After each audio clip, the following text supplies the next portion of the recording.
Ada yang unik di pelaksanaan Hari Raya Idul Fitri ini, kita juga dianjurkan untuk melalui jalan yang berbeda ketika kita berangkat dengan pulang. Ya, mungkin ini ada yang bertanya, apa hikmahnya?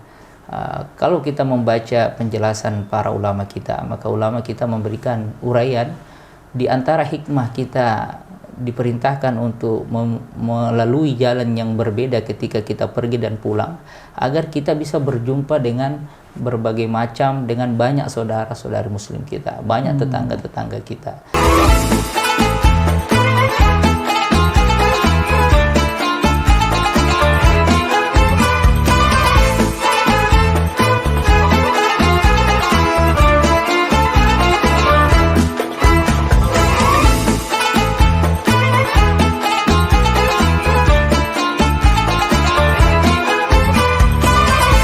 Assalamualaikum warahmatullahi wabarakatuh. Alhamdulillah pemirsa Mata Hati, jumpa lagi bersama saya EZ Mutakin Yunus. Dan pada hari ini kita akan membahas tema tentang Hari Raya Idul Fitri, Hari Raya Kemenangan. Alhamdulillah bersama saya telah hadir Ustadz Ardiansyah yang akan berbagi bersama kita tentang bagaimana memaknai Hari Raya Kemenangan ini.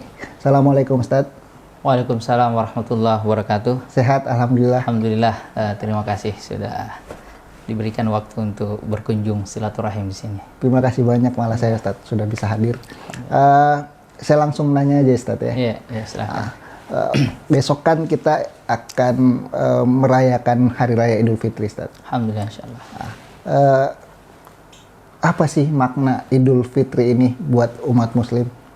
Ya, baik. Bismillahirrahmanirrahim. Assalamualaikum warahmatullahi wabarakatuh. Alhamdulillahillazi ja'alal muslimina idani huma idil fitri ba'da siyami Ramadan wa idil adha ba'da yaumi Arafah, amma ba'du. Jadi alhamdulillah tidak terasa kita sudah berada di penghujung daripada bulan suci Ramadan, bulan di mana telah kita nanti-nantikan, bahkan semenjak kita berada pada bulan Rajab, kita sudah memanjatkan aneka macam doa harapan, Allahumma barik lana fi Rajab wa Sya'ban wa ballighna Ramadan. Dan bulan tersebut tidak terasa beberapa hari ke depan kita akan pergi meninggalkannya.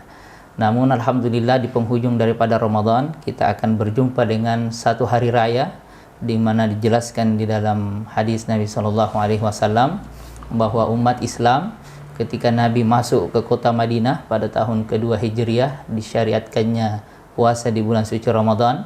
Di sana ada kebiasaan penduduk-penduduk Madinah di mana di hari-hari tertentu mereka merayakan semacam hari raya. Akan tetapi hari raya tersebut tidak ada kaitannya dalam rangka mendekatkan diri kepada Allah Subhanahu wa taala. Maka Nabi SAW sampaikan, ya, di riwayat Anas bin Malik dijelaskan bahwa Allah Subhanahu wa taala telah menggantikan umat Islam, ya, kebiasaan daripada penduduk-penduduk Madinah ini dengan dua hari raya. Hari raya tersebut kita kenal dengan istilah Hari Raya Idul Fitri dan Idul Adha. Pada momentum hari ini kita membahas tentang Idul Fitri. Tadi dijelaskan, ditanyakan apa makna yang terkandung daripada Idul Fitri. Kalau kita merujuk pada definisi beberapa ulama kita, maka mereka ada dua setidaknya pendapat yang memaknai Idul Fitri ini. Yang pertama adalah kembali kepada kebiasaan-kebiasaan sebelumnya, yaitu kembali bisa untuk makan. Ya, Id adalah kembali, mereka semua sepakat maknanya itu. Akan tetapi fitri di sini mereka berbeda. Ada yang memaknakan fitri sebagai makan, ya, karena memang pada hari raya Idul Fitri kita tidak lagi menahan diri sebagaimana hari-hari Ramadan. Ya, berasal dari kata futur, ya, kita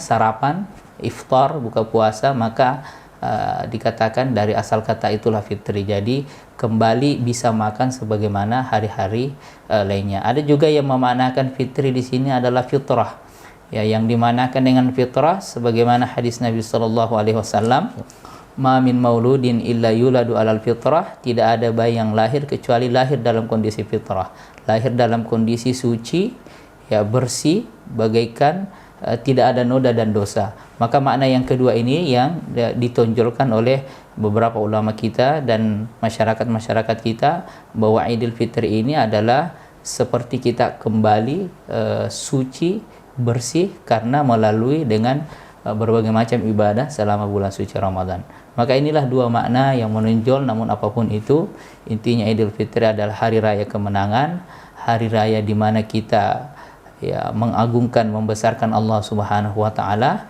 dan kita kembali suci, bersih karena aneka macam ibadah yang kita lakukan. Kenapa bisa disebut hari kemenangan, Ustadz? Padahal misalkan begini, bisa saja ada beberapa umat Muslim yang pada saat Ramadan puasanya belentang-belentang gitu. Yeah. Tahu-tahu ada istilah bucok, bukan ya. coko-coko. Coko-coko.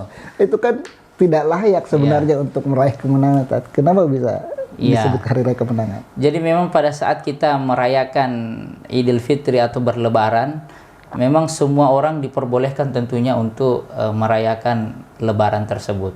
Namun apakah secara esensi semua orang dikatakan merayakan kemenangan? Maka tentu di sini jawabannya adalah tidak. Karena mereka yang merayakan kemenangan adalah mereka yang betul-betul ya selama bulan suci Ramadan mereka memaksimalkan aneka macam ibadah, mereka mampu menahan hawa nafsunya, mereka mampu bersabar dalam ketaatan, bersabar dalam kemaksiatan. Maka puncak daripada Ramadan ya mereka rayakan kemenangan-kemenangan tersebut. Adapun mereka yang hanya ritual-ritual belaka, berbaju baru, berbondong-bondong datang lebaran, meramaikan dan seterusnya, maka tentu hal-hal seperti itu tidak layak mereka dikatakan sebagai orang yang mampu merayakan kemenangan.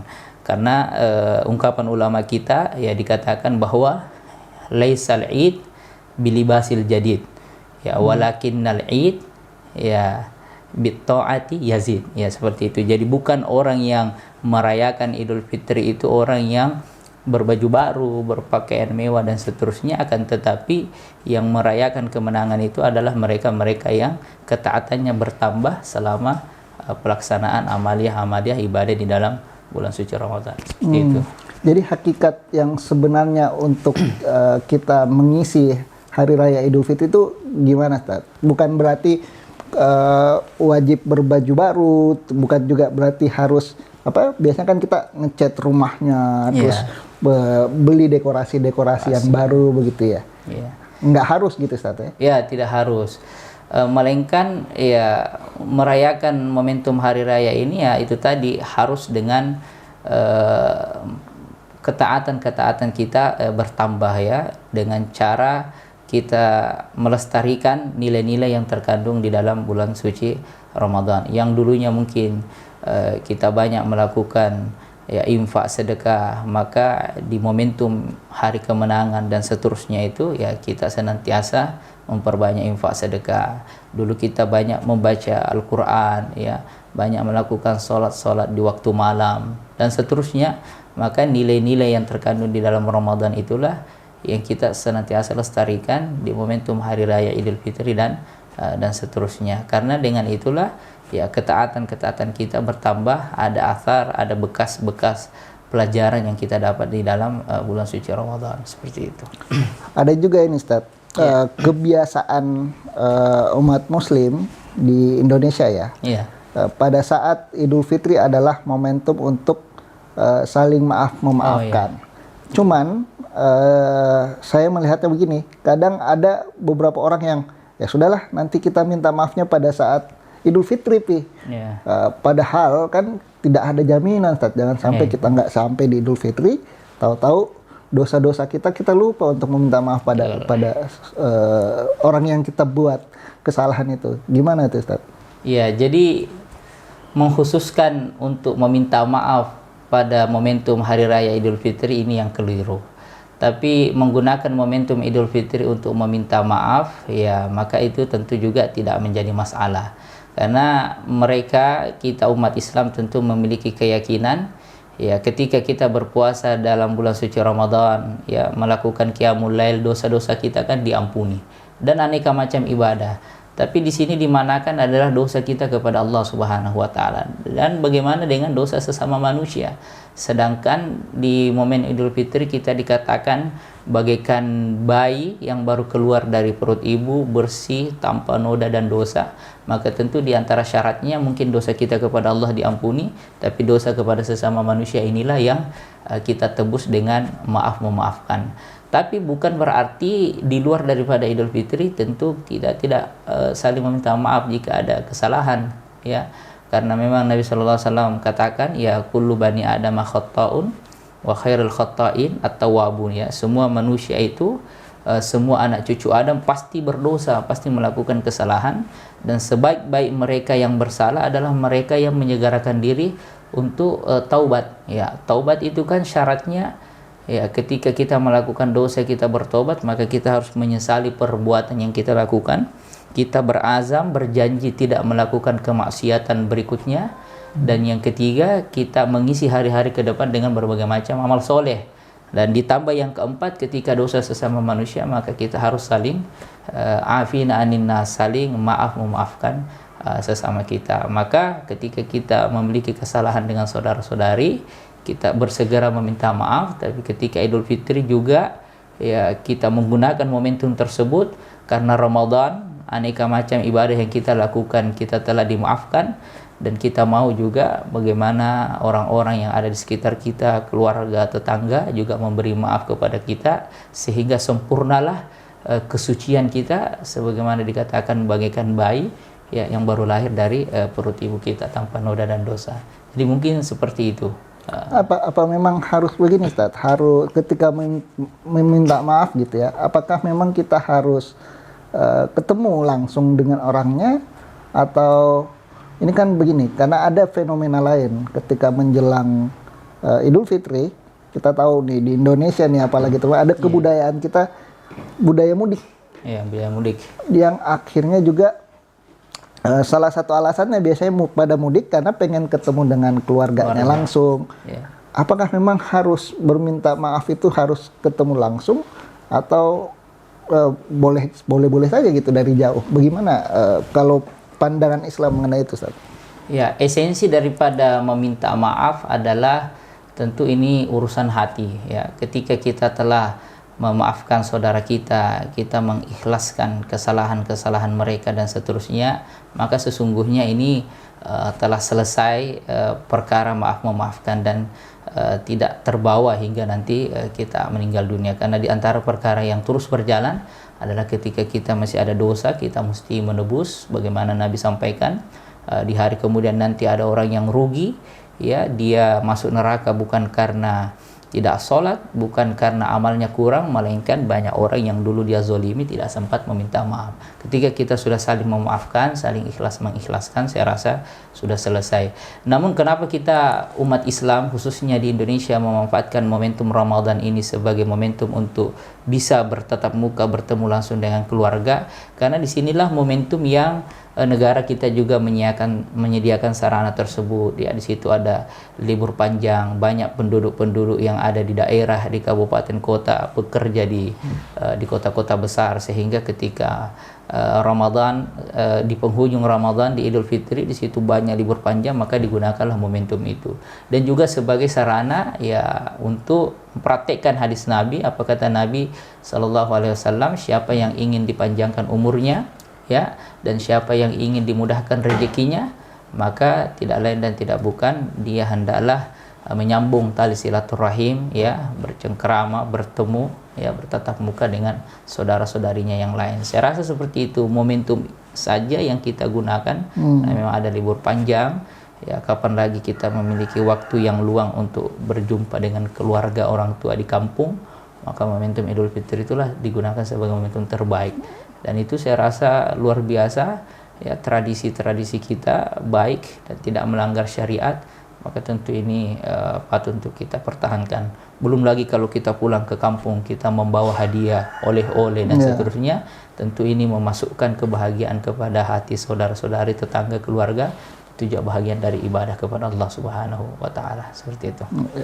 Baik, dan kalau mengenai seperti apa sih sunnah yang harus kita lakukan pada saat menjelang Idul Fitri? Cuman jangan dijawab dulu Ustadz, kita mau saksikan yang mau lewat berikut ini. Tetap di Mata Hati.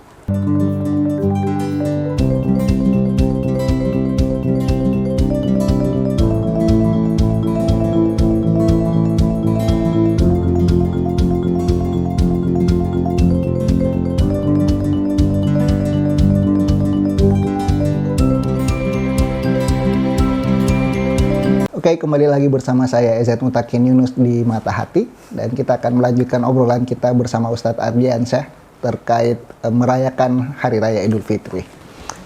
Itu Ustadz tadi, apa sih nih sunnah-sunnah yang memang perlu kita lakukan dalam menghadapi Hari Raya Idul Fitri besok nih? Ya, Bismillah. Jadi sebagaimana setiap ibadah yang kita lakukan, maka tentu ada tuntunan ya di dalam syariat agama Islam. Terkait dengan Hari Raya Idul Fitri sama dengan hari-hari besar lainnya, seperti misalnya hari Jumat, karena hari Jumat juga adalah hari raya pekanan kita umat Islam, maka tentu di antara sunnahnya adalah hendaknya kita mandi sebelum berangkat melaksanakan sholat Idul Fitri. Ya. Mandi wajib, Ustaz? Iya, mandi wajib ya. Lalu yang kedua adalah hendaknya kita khusus untuk pelaksanaan Idul Fitri, maka kita dahului dengan ya sarapan ya, karena kita kan sholat Id di Indonesia ini antara pukul 6 sampai dengan pukul 7, ada yang mengakhirkan di jam 7, maka didahului dengan sarapan ya, sarapan atau makanlah sebelum melaksanakan sholat. Ini untuk membedakan bahwa pada hari itu memang sudah bukan hari untuk berpuasa.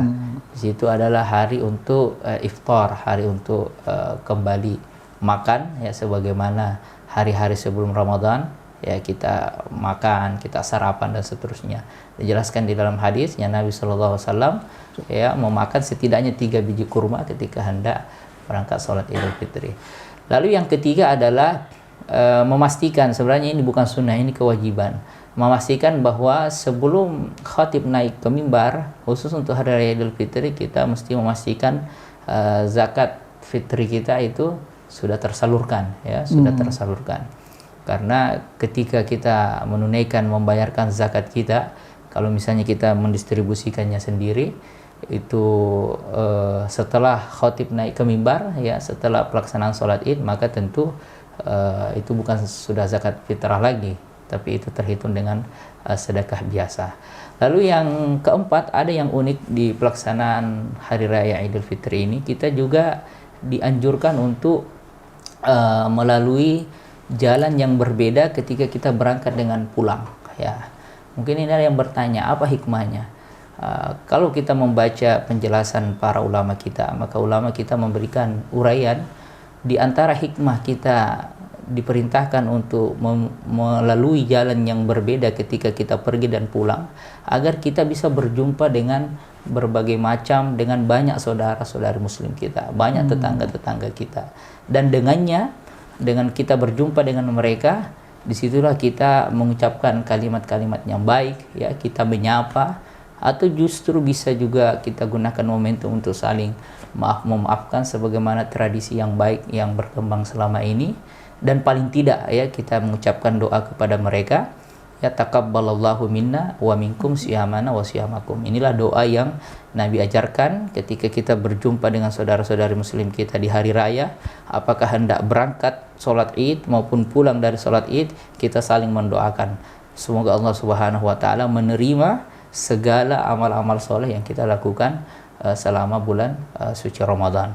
Lalu pada saat tiba di masjid atau di lapangan, kita diharuskan untuk ya mengikuti imam ya, sholat Idul Fitri 2 rakaat dan juga mendengarkan nasihat atau khutbah daripada Idul Fitri. Inilah beberapa sunnah-sunnah yang disyariatkan kepada kita dalam pelaksanaan Hari Raya Idul Fitri. Ada juga dulu Ustaz kebiasaan gini ya, ziarah-ziarah.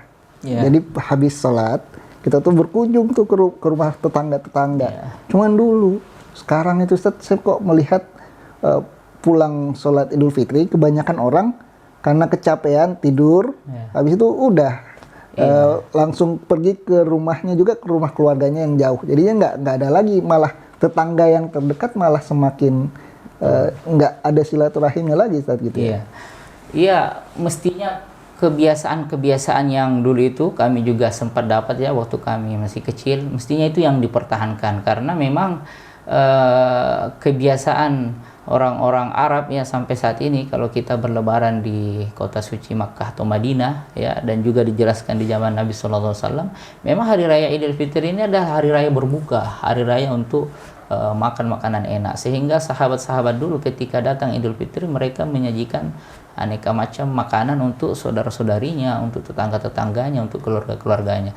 Dan disinilah kita gunakan momentum itu untuk mengundang, untuk berziarah kepada tetangga-tetangga kita. Kita dihidangkan aneka macam makanan, kita dihidangkan aneka macam minuman, kue-kue lebaran dan seterusnya. Dan momentum itu juga dengan makan bersama maka suasana cair. Mungkin dulu ada hubungan yang membeku bisa mencair, ada yang putus kita bisa sambung kembali, kita bisa bersinergi kembali. Saya rasa budaya itu harus kita hidupkan. Jangan pada malam Id kita capek, kita begadang sehingga setelah sholat Id kita tidak gunakan momentum hari raya itu untuk berziarah ya, berkunjung ke rumah-rumah tetangga. Padahal hari raya Idul Fitri itu hari raya berbuka, hari raya makan ya, makanya banyak kue lebaran ya, makanan lebaran, minuman lebaran, karena sunnahnya memang di situ. Nabi dan sahabat ketika datang hari raya ya mereka memasak makanan yang terbaik, menghidangkan untuk sahabat-sahabat yang lain. Dulu juga ada kebiasaan gini, Ustaz. Dengan non muslim malah saling berkirim makanan, itu boleh gak? Iya, kalau kita melihat pendapat ulama tentang misalnya Idul Adha, daging kurban ya, kita bisa distribusikan kepada mereka, dengannya kita bisa lunakkan hati mereka dan seterusnya, maka tentu ini tidak mengapa karena ini muamalah kita dengan mereka, kita berikan makan, apalagi mungkin dia adalah tetangga kita dan kondisi ekonominya kurang mampu misalnya, maka dengan menghadiahkan mereka makanan, kue ya, minuman, itu tentu tidak mengapa. Apa kata Nabi SAW, tahadu tahabbu ya, saling memberikanlah hadiah di antara kalian sehingga kalian saling berkasih sayang. Dulu Nabi ada tetangganya orang Yahudi, ketika sakit Nabi datang menjenguknya, Nabi membuahkan buah-buahan, membuahkan oleh-oleh untuknya. Maka ini tentu tidak mengapa kita saling kirim hadiah ya, makanan kepada mereka. Kalau hikmah dari sholat berjamaah pada saat Idul Fitri apa, Ustaz? Nah, hikmah daripada sholat berjamaah yang pertama tentu ini adalah meningkatkan syiar daripada Islam. Disitulah kita melihat bagaimana kaum muslimin ya bersatu ya, membesarkan Allah Subhanahu wa taala. Coba bayangkan ketika perayaan hari raya ya di lapangan beberapa hari ke depan nanti, kita melihat seluruh kaum muslimin berkumpul, entah itu di lapangan, di masjid, yang mereka kumandangkan adalah kalimat takbir ya, tahlil dan tahmid. Semua mereka mengagungkan Allah Subhanahu wa taala. Apa maknanya? Di situ kita semua berkumpul, di situ kita menyadari bahwa apapun jabatan, kehormatan, harta yang kita punya, semuanya kita mengaku kecil di hadapan Allah ya, semuanya kita mengagungkan, mengesahkan, membesarkan Allah Subhanahu wa taala. Lalu yang kedua hikmahnya tentu adalah ini menunjukkan kebersamaan dan persatuan umat Islam. Memang Allah Subhanahu wa taala memerintahkan kepada kita ya untuk bersatu ya, berpegang teguh kepada tali agama Allah Subhanahu wa taala. Maka dengan berkumpul bersama ya, berlebaran ya, makanya disunnahkan di tanah lapang ya, di lapangan dan seterusnya, itu agar menunjukkan umat Islam ini adalah umat yang satu, umat yang memiliki kebersamaan, solidaritas antara satu dengan yang lainnya, seperti itu. Ini juga, Ustaz, bagaimana cara untuk menjaga kan kemarin kita Ramadan sudah lebih bagus ibadahnya mungkin gitu ya. Terus pasca Idul Fitri biasanya semakin menurun gitu, Ustaz. Banyak orang yang hari kemenangan ini juga menjadi hari pembebasan dirinya dia buat ya udah saya sudah nggak puasa lagi, udah selesai 30 harinya. Atau bagaimana maksudnya kita merefleksikan bulan Ramadan ini di suasana Idul Fitri, Ustaz? Iya. Jadi yang pertama tentu kita harus konsisten, istiqomah ya, terus berada pada jalan-jalan kebaikan. Ramadan itu adalah syahrul riyadah ya, dikatakan pula, ditafsirkan oleh ulama kita sebagai bulan pelatihan. Makanya di dalam bulan Ramadan yang singkat itu kita dilatih untuk berbagai macam amal soleh, infak, sedekah, baca Quran, ya, qiyamul lail dan seterusnya. Dan diharapkan setelah itu ya masuk kepada Idul Fitri atau pada bulan Syawal. Syawal artinya peningkatan, maka esensi daripada bulan Syawal itu harus ada peningkatan ibadah ya. Jadi yang pertama yang dibutuhkan adalah istiqomah. Yang kedua adalah tentu kita membutuhkan ilmu yang memadai tentang ini. Di antara nasihat Nabi Shallallahu Alaihi Wasallam itu adalah Nabi mengatakan indikator diterima amal soleh kita di waktu-waktu yang lalu, di waktu-waktu yang lampau, itu indikatornya bukan ketika kita beribadah pada waktu yang lampau tersebut, tapi dilihat bagaimana setelah kita melakukan amal soleh itu.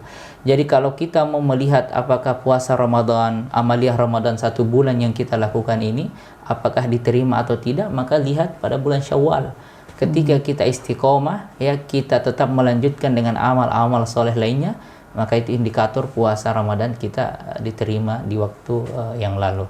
Kalau kita berhasil puasa 6 hari di bulan Syawal, maka ini menunjukkan bahwa puasa Ramadan kita insya Allah diterima, dan juga menyempurnakan daripada puasa-puasa kita. Mungkin dulu kita berpuasa, ada yang kita lakukan dosa, maksiat, ghibah yang mengurangi kadar kualitas pahala puasa, maka dengan puasa Syawal ya itu bisa menyempurnakan, dan ibadah-ibadah lainnya. Jadi kita mesti meningkatkan ketaatan ya setelah keluar daripada Ramadan. Ya, dikatakan oleh ulama kita misalnya kun rabbaniyan wala takun ramadiyan, kan begitu. Jadilah orang yang rabbaniyan, yang terus-menerus menyembah, beribadah kepada Allah ya, tapi jangan jadi hamba yang hanya menyembah pada bulan Ramadan saja. Jadi Allah itu hadir tidak hanya pada bulan Ramadan. Dia malaikat tidak hanya bertugas mencatat kebaikan, kemaksiatan kita pada bulan Ramadan, akan tetapi di luar Ramadan Allah pun ada, malaikat pun senantiasa mengawasi gerak-gerik dan perilaku kita. Jadi seperti itu. Ini juga Ustaz. Mana yang dahulukan nih? Kalau misalkan di Ramadan kita ada kalanya ya. Ya. Ada puasa yang bolong, terus bayar kala dulu, baru puasa Syawal kita kelarin yang 6 hari, ya. Atau puasa Syawal dulu, mengingat bahwa Syawal ini kan sisa berapa hari juga, terbatas waktunya gitu. Maka tentu sesuai urutan. Di antara misalnya ulama kita menyampaikan bahwa kita mesti mendahulukan yang wajib baru yang sunnah, maka semaksimal mungkin kita ganti qada kita. Tapi kalau ada hal-hal yang memberatkan, uzur ya, misalnya perempuan ya yang ada masa haid dan seterusnya, sedangkan waktu semakin singkat di bulan Syawal, maka karena kita dibatasi dengan waktu puasa Syawal, maka tidak mengapa itu didahulukan, akan tetapi juga segera dilanjutkan dengan mengqada puasa-puasa wajibnya. Ya, intinya seperti itu, bagaimana kita memanage waktu dengan baik ya di bulan Syawal, karena hanya 29 hari ya, ditambah sudah gugur di 1 Syawal, diharamkan kita berpuasa, ditambah lagi acara-acara halal bihalal dan seterusnya mungkin agak banyak, sehingga waktu semakin sempit, maka tidak mengapa kita mendahulukan yang Syawal dulu karena kita dibatasi dengan waktu. Namun kalau memungkinkan ya mengapa tidak kita dahulukan yang wajib. Kalau kita kuat secara fisik ya, secara kegiatan tidak terlalu banyak ya, maka dahulukan yang wajib, seperti itu. Selain puasa Syawal, ada lagi gak Ustaz hal-hal yang disunahkan oleh Rasul di bulan Syawal gitu, yang perlu kita lakukan? Ya, kalau ibadah ya diantaranya adalah, kalau kaum muslimin khususnya di Indonesia ya pernikahan ya. Banyak yang menikah di bulan Syawal, karena beberapa memang Nabi menikahi istri-istrinya ada di bulan Syawal. Kalau yang dikhususkan itu ya itu tadi memang adalah puasa Syawal, akan tetapi bukan berarti ibadah-ibadah yang lain tidak ditekankan, tidak dikhususkan juga pada bulan Syawal. Intinya Syawal adalah ada kenaikan, ada peningkatan karena kita keluar daripada bulan suci Ramadan. Tapi khusus puasa Syawal itu memang Nabi katakan Nabi jelaskan man shoma ramadhana summa atba'ahu sita min syawal kana kasiyamid dahri. Ini kana kasiyamid dahri, bagaikan dia berpuasa 1 tahun. Kenapa dikatakan puasa 1 tahun? Secara matematis itu diuraikan oleh ulama kita, berpuasa 1 bulan atau 30 hari anggaplah kita genapkan, maka itu manja bil hasanati falahu asyri amsalihha. Siapa yang melakukan kebaikan dikali 10. Jadi kalau 30 dikali 10 kan 300. Lalu ditambah lagi 6 hari di bulan Syawal dikali 10, 60. 300 tambah 60 sama dengan 360. Itu secara matematis diuraikan oleh ulama kita. Namun kalau tidak mesti Ramadan misalnya 30, 29, tapi itu tetap sebagai puasa 1 tahun. Maka keutamaan itu yang mau kita dapatkan puasa. Ibadah-ibadah lainnya, membaca Al-Quran, ya, melaksanakan qiyamul lail di malam hari, ya, tahajud, witir dan seterusnya, maka itu juga tidak kalah pentingnya untuk kita perhatikan. Infak, sedekah yang sudah dilatih kita selama bulan Ramadan ini dianjurkan, diharapkan di bulan Syawal juga bisa meningkat, dan juga di bulan-bulan lainnya ya, di bulan-bulan lainnya. Apalagi kita punya bulan-bulan haram, ya. Setelah Syawal kita masuk kepada bulan haram, Zulqa'dah, Zulhijjah, Muharram, ya, dan seterusnya, insyaallah. Baik, terima kasih banyak Ustadz. Alhamdulillah. Sudah berbagi bersama pemirsa Mata Hati. Insya Allah akan memberi banyak manfaat buat kita semua. Amin. Dan juga pemirsa Mata Hati, saya EZ Mutakin Yunus mewakili seluruh kru dari Buka Mata News mengucapkan takabbalallahu minna wa minkum. Mohon maaf lahir dan batin. Semoga hari raya besok menjadi tempat kita bisa kembali ke fitrah dan mensucikan diri-diri kita, dan semoga amal ibadah yang kita lakukan selama di Ramadan ini memberi banyak pahala buat kita semua. Amin, insya Allah. Saya EZ Mutakin Yunus undur diri dari program Mata Hati. Mudah-mudahan apa yang telah kita peroleh selama 30 hari yang lalu dapat menjadi ilmu yang bermanfaat buat kita semua. Terima kasih banyak Ustadz. Assalamualaikum warahmatullahi wabarakatuh.